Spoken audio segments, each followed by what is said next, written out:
plays of the day. Number 5.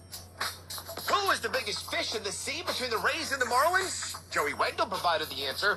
Andy Freed with the call, 620 WDAE. And they stretch the pitch on the way to Wendell. Driven in the air into right field. It is deep. Back towards the corner. Back near the wall. Gone! A 3-run homer for Joey Wendell. And the Rays with 3 in the 9th have taken a 5-4 lead. Number 4. How about a little smooth jazz? Donovan Mitchell and Utah have now won 8 in a row and 21 straight at home. David Locke with the call, 95.7 The Zone. High pick and roll Donovan goes away from the pick, attacks the basket. To the right hand. Oh, Donovan! Wow!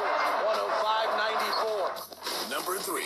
Jaylen Brown slams it down in Beantown. Sean Grandy, Cedric Maxwell, 98.5 The Sports Hub. Jaylen Brown, right-hand dribble, strong down the right side. Oh! Flush with the right hand. And Jaylen Brown takes out a night of frustration. Instead of on the officials, he takes it out on the Rockets. Took the handoff at the top of the circle, flew down the right side, and flushed it. And man, Kenyon Martin's dad did that to a lot of guys, and now Jaylen Brown just did it to him. Number 2. A trip to the national championship on the line. Stanford down by 1 to South Carolina. Enter Haley Jones. Ryan Rucco at the call on ESPN television. Loose ball. Jones has it. And hits. Haley Jones leading it up and putting Stanford back in front by 1 with 32 seconds to go. And the number 1 play of the day. And Ari McDonald loaded up the slingshot to slay Goliath, also known as UConn. Back to Ryan and Rebecca on ESPN.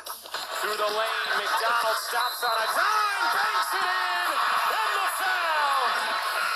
Ari McDonald has been the best player on the floor all night long. Thank you very much, Kevin Winter, for providing us with our top 5 plays. Let's go to the ice, shall we? Caps and Devils, Caps Radio Network.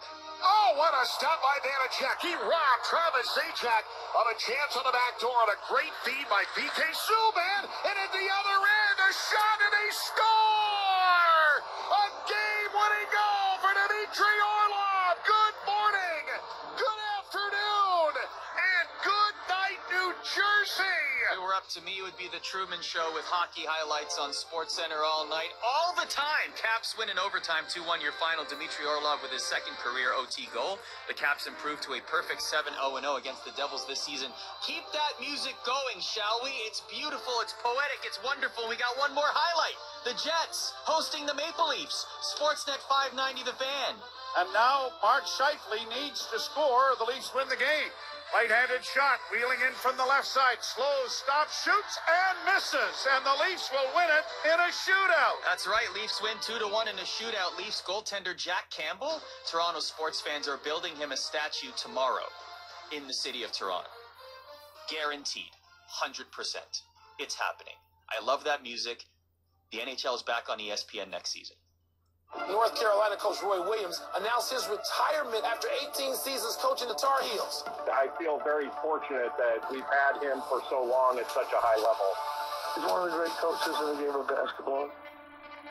More reaction to the retirement of UNC legend Roy Williams with over 900 wins and 3 national championships to his name. When asked about why he chose to retire now, Williams said, quote, "Every time somebody asked me how long I was going to go, I'd always say as long as my health allows me to do it. But deep down inside, I knew the only thing that would speed that up was if I did not feel that I was any longer the right man for the job. I no longer feel that I am the right man for the job." Williams went unbeaten in March Madness first-round matchups, 29-0 until this year, a first-round loss to Wisconsin, breaking the streak. Sixers guard and national champion with UNC Danny Green talked on Keyshawn J. Will and Zubin about his former coach and what made him so legendary.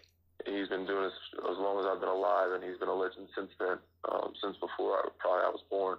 And he's done legendary stuff before me, during my time there and after. He's won, a number of championships, and that doesn't speak on his success to me. What he's done off the court and what he's pledged to that school and other schools, and how he's helped out the community there in North Carolina, and not just there, but many places in the world. So to me, that speaks legendary. Outside the court, there's many ways you can be, a legend. There's many ways you can be a hero. There's many ways you can be a champion. And Roy Williams is the definition of all those things, even before I was born. ESPN college basketball analyst Jay Billis spoke on Spain and Fitz about who could be a successor to Williams at UNC. I think it'll have to be somebody within the Carolina family. So the first thing you think of is Hubert Davis, who played there for Dean Smith and then has been an assistant under Roy Williams for the last 8-9 years, something like that. And the only thing that people would bring up with Hubert is he has not yet been a head coach, but he's played a million years in the NBA.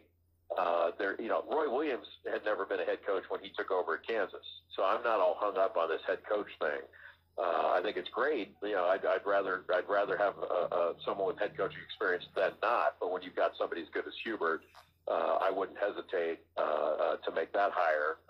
But also the other one that I think will be right in the mix for that is Wes Miller, the head coach at UNC Greensboro. He played for Roy Williams on the 2005 national championship team as a backup guard, and he's been an outstanding coach. He's a really young head coach at UNC Greensboro, and he's done really well there. It's been the last couple of tournaments that were held, and he had a really good team this year with Isaiah Miller as his best player making the NCAA. So he's another really good option there. SportsCenter All Night ESPN Radio. Packers quarterback Aaron Rodgers has a new job.